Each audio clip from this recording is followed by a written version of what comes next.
Hello. So I said today's would be different. This is definitely different. Never done a video for Real Women's Devotional before. So we're going to talk about the stigma around the Easter Bunny, which is a little different, kind of a different thing to talk about, because as a Christian woman, and most Christian women I know, it's not part of the church, no matter what your church is, to go along with the secular holiday things. Easter Bunny, Santa Claus, Cupid even. They're just not what we do, right?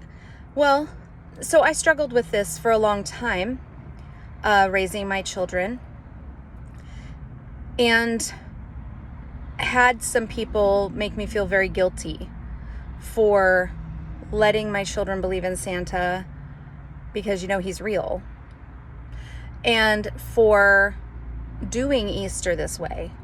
Today being Good Friday, which, by the way, fun fact, did you know that Good Friday is a European holiday that is observed like we observe a federal holiday?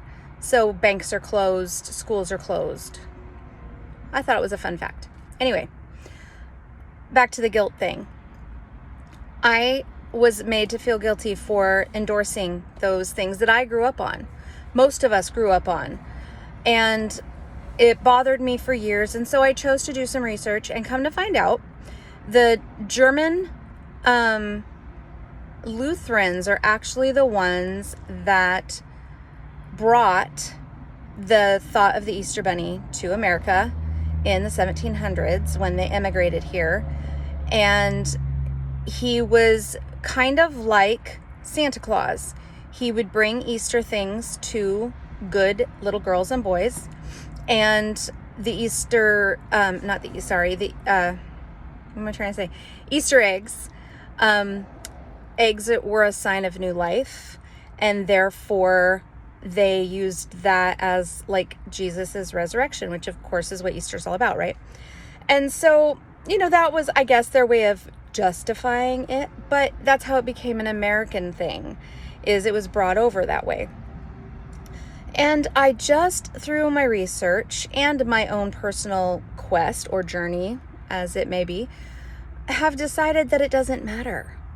It doesn't matter. It's okay to let our kids believe in things that are make-believe or magical, because as long as you're giving them the correct context of what the holiday is and letting them know the roots of it and celebrating in a way that show our children the goodness in humanity and showing them how to be a blessing to others, I don't see the harm.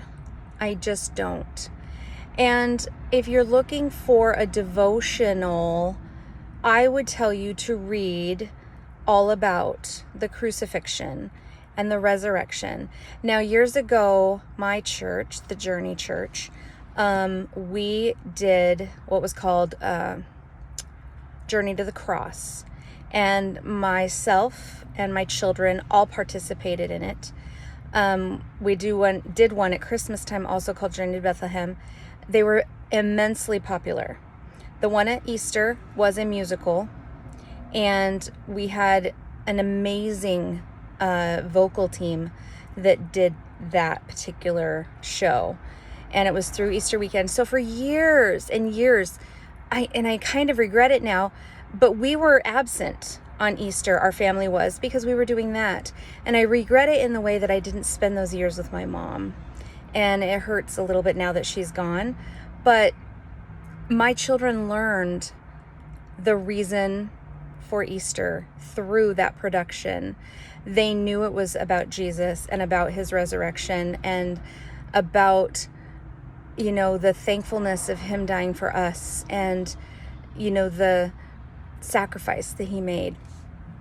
And when we did Journey to Bethlehem, they learned about the birth of Christ. And, so I made sure my children knew, or at least I taught them what those holidays were about. But then the next day they would get up and they would still have Easter baskets and they would still have gifts from Santa, and it didn't matter. They believed all of it. They knew the truth, and yet they could still believe in the make-believe, and nothing was hurt. Nobody was hurt. And so just wanting to help, especially those new mamas who maybe are struggling with that, just to know that it's okay to do those things. Don't let other people shame you, because it's your family, it's your children. You can do what you want. Maybe you don't want to do anything. After this year of complete hell for our family, we probably won't do Easter.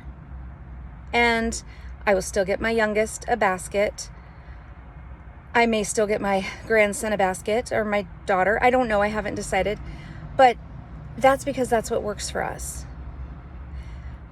But the point of today's devotional is this: do what works for your family. Teach your children the true meaning behind things. And then let them still be children. Let them have fun and believe in things because it's fun and it's okay. And anyone that shames you or tries to make you feel guilty, I'm sorry, you don't have to let them into your lives. You don't have to let them have an opinion. And you don't have to change what you're doing to do that. So your actions for this devotional are, what are you going to give your kids? Are you going to give them magic or truth or both? And set up those traditions. Drink from the good goblets. Use the good china. Do you use ham or turkey? Or does it even matter? Maybe you're going to go get Taco Bell. That's okay too. Instead of having a Easter egg hunt with candy or hard-boiled eggs, which are really super fun when you don't find them. That's why I switched to plastic years ago. Maybe you want to take them on a real scavenger hunt. Go out and go geocaching, or simply take them to the park. It doesn't matter. And as far as your verses for today, I can't give them to you because I'm terrible. I don't have a Bible in front of me, and I can't flip it on my phone because that'll stop the video. But I would tell you to read Matthew, Mark, Luke, or John, any of the Gospels around the resurrection, because they're all different, because they're written from different perspectives. But one I wanted to hone in on was, there's a verse, and I will put it on the post when I post this video, but it talks about how Mary is at the cross, and having held my child's hand, and well, actually I wasn't holding his hand, I was holding his face because his hand was sterile, I couldn't touch it, but holding my son's face as he took his last breath, knowing Mary was there looking at her child take his last breath and having no control. I don't care what she knew to be the truth as far as what was going to happen or why he was up there. I know how her heart felt.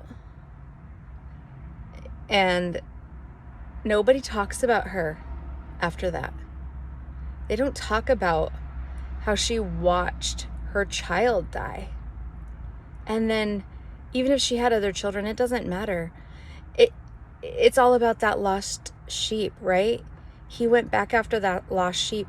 We lost our sheep, our baby. We still have others, yes, and we love them, but we still lost that one. But nobody talks about her pain as a mom who lost her child. And that hit me sideways. And I just know how she felt. And it doesn't matter that you know that they were saved and that they're with God, or whatever your belief system is. It doesn't matter. They're still gone. And you're still broken. So that's what hit me as far as verses go. So, all right, I'm going to sign off. I might do another video next time. I might not. I don't know. Let's see how this one's received. All right, you guys, have a really great day and happy Easter.